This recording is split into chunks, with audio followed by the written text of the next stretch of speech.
Toda vez que enfrentamos uma crise, a vida nos oferece dois caminhos, o da esperança e o do pessimismo. O caminho do pessimismo nos leva a lugares bem sombrios. O alçapão mais perigoso é o que nos lança no conflito, sempre com final trágico para todos. O caminho da esperança e da união é muito diferente, e foi por ele que o Brasil se fez Brasil. E só por ele seremos cada vez mais Brasil. Durante 6 anos, os governos do PT conseguiram retardar a chegada da crise econômica no Brasil. Hoje, o país vive problemas passageiros na economia. E tem gente se aproveitando disso para tentar criar uma crise política. Uma crise política poderia trazer efeitos bem piores do que uma crise econômica. Hoje, há uma pessoa capaz de evitar uma grave crise política no Brasil. Você. Não se deixe enganar pelos que só pensam em si mesmos. Tem gente dizendo que só existe crise no Brasil, mas as manchetes provam que há crise em toda parte. Os que tentam restringir a crise ao Brasil querem mesmo enfraquecer o governo e tumultuar a política. Uma coisa é cobrar e criticar o governo. Outra, bem diferente, é tentar desestabilizar um governo eleito democraticamente. Isso não podemos admitir jamais. Aos que não se conformam com a derrota nas urnas, só pedimos uma coisa: juízo, pois o povo saberá defender a grande conquista de todos os brasileiros, a nossa nova e vibrante democracia. É fácil hoje dizer que o governo errou, que fez isso e não fez aquilo. É bom então a gente lembrar algumas coisas. A situação do Brasil hoje é muitíssimo melhor do que a de muitos países que entraram ou estão entrando em crises profundas. Nós mesmos já enfrentamos crises econômicas mais graves e conseguimos vencê-las. Principalmente porque não deixamos que elas se transformassem em graves crises políticas. Em 2012, 2013 e 2014, enquanto a Europa reduzia salários, eliminava empregos e aumentava impostos, o governo, para defender os brasileiros, cortou 38 bilhões em impostos da folha, evitando demissões e perdas trabalhistas. Cortou 17 bilhões de impostos da cesta básica para colocar mais comida na mesa dos brasileiros. Cortou 19 bilhões de impostos das pequenas empresas para que elas continuassem gerando emprego e renda. Cortou 32 bilhões de IPI para manter as indústrias empregando, produzindo e os brasileiros comprando automóveis e eletrodomésticos. Mesmo passando a arrecadar menos, entre 2011 e 2014, o governo continuou investindo forte em programas fundamentais para os brasileiros. 90,6 bilhões no Bolsa Família, 42,6 bilhões em medicamentos gratuitos, 2,3 bilhões no Mais Médicos, que já beneficia 63 milhões de brasileiros, 89,4 bilhões no Minha Casa Minha Vida, 27,5 bilhões no FIES, 15,1 bilhões no Pronatec e 2,1 bilhões de renúncia fiscal no ProUni, e bilhões no agronegócio, na agricultura familiar e mais de 1 trilhão em infraestrutura. Um esforço desse tamanho faz pressão nas contas públicas. Mas será que o governo errou ao tentar de todas as maneiras evitar que a crise arrombasse a porta dos brasileiros? Aqui para nós, não é melhor a gente não acertar em cheio, tentando fazer o bem, do que errar feio fazendo o mal? Hoje, alguns números do governo e do Brasil não são dos melhores. Mas há pouco tempo, esse mesmo Brasil e esse mesmo governo produziam bons números. É bom recordá-los, não como saudosismo, mas como prova de que podemos fazer igual ou melhor. Com Dilma, estabelecemos recordes na exportação de nossos produtos, no financiamento da casa própria, no número de trabalhadores com carteira, no aumento do salário e na produção do campo. A pobreza foi reduzida como nunca, assim como a taxa de desmatamento da Amazônia. Agora, diante de uma nova realidade, o governo luta para manter e recuperar essas e outras conquistas.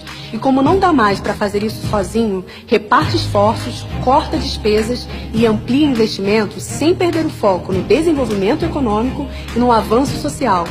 Quer ver exemplos bem recentes? O plano de investimento em logística, os investimentos recordes no agronegócio e na agricultura familiar, a terceira etapa do Minha Casa Minha Vida e o Programa de Proteção ao Emprego. Com ele, Dilma uniu governo, centrais sindicais e indústrias para evitar demissões nos setores mais afetados pela crise. Em uma crise econômica, a maioria sai perdendo. Em uma grave crise política, todos perdem, sem exceção. De uma crise econômica se pode sair rápido, mesmo que com algum sofrimento. Uma grave crise política demora muito e o sofrimento é imenso. A ditadura militar, por exemplo, foi resultado de uma crise política e durou 21 anos. Será que tumultuar a política traz solução para a economia? Não se deixe enganar pelos que só pensam em si mesmos. Desde o retorno da democracia, as maiores construções brasileiras foram a estabilidade econômica, o emprego e a ascensão social. A crise econômica ameaçava essas conquistas. O governo reagiu com ajustes. Os resultados logo virão. Mas há outra tarefa urgente para os brasileiros: evitar que a crise política ameace a democracia. Pois sem democracia, tudo iria ao chão. Eu sei que a situação não está fácil e que a crise já chegou nas nossas casas. Também sei que essa não é a primeira crise que enfrentamos. Nosso pior momento ainda é melhor para o trabalhador do que o melhor momento dos governos passados. Nosso maior ajuste ainda é menor do que os ajustes que eles fizeram. Por isso, temos tudo para ter um futuro melhor do que o nosso presente e muitíssimo melhor que o nosso passado. Problemas econômicos se resolvem com políticas corretas e corajosas, não com oportunismo.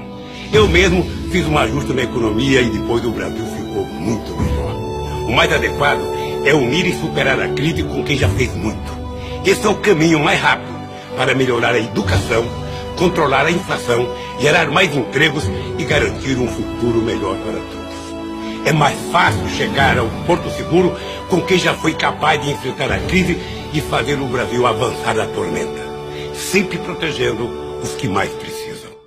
Qualquer governo, qualquer partido vive bons e maus momentos, comete erros e acertos. É bom recordar os erros para que eles não aconteçam mais, mas também é bom lembrar que juntos criamos um novo Brasil. Vencemos a fome e a miséria, elevamos a renda de milhões, fizemos mudanças esperadas há décadas. Um país que chegou onde chegamos tem tudo para superar qualquer crise na economia.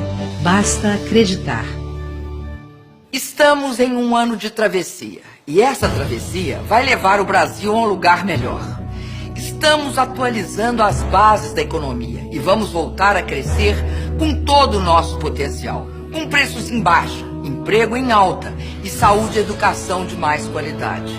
Quem pensa que nos falta energia e ideias para vencer os problemas está enganado. Sei suportar pressões e até injustiças. Eu tenho o ouvido e o coração neste novo Brasil que não se acomoda, que não se satisfaz com pouco, que passou a esperar e a exigir muito dos governos e das empresas, dos hospitais e das escolas, da política, da justiça e, sobretudo, de si mesmo. Neste novo Brasil, nenhum governo, nenhum governante pode se acomodar, muito menos uma pessoa como eu. Sei que muita coisa precisa melhorar. Tem muito brasileiro sofrendo, mas juntos vamos sair desta. Tenho o ouvido e o coração nos que mais precisam e nos que vivem do suor do seu trabalho. Estou do lado de vocês. Este é o meu caminho. Por ele seguirei. Caminhar, sim, sem medo de corrigir os erros, mas sem perder o rumo, sem nunca mudar de lado, sempre junto do povo, sempre ao lado dos mais fracos. Nos últimos tempos, começaram a dar uma nova utilidade às panelas. A gente não tem nada contra isso. Só queremos lembrar que fomos o partido que mais encheu a panela dos brasileiros. Se tem gente que se encheu de nós, paciência. Estamos dispostos a ouvir, corrigir, melhorar. Mas com as panelas, vamos continuar fazendo o que a gente mais sabe: enchê-las de comida e de esperança. Esse é o panelaço que gostamos de fazer, meu.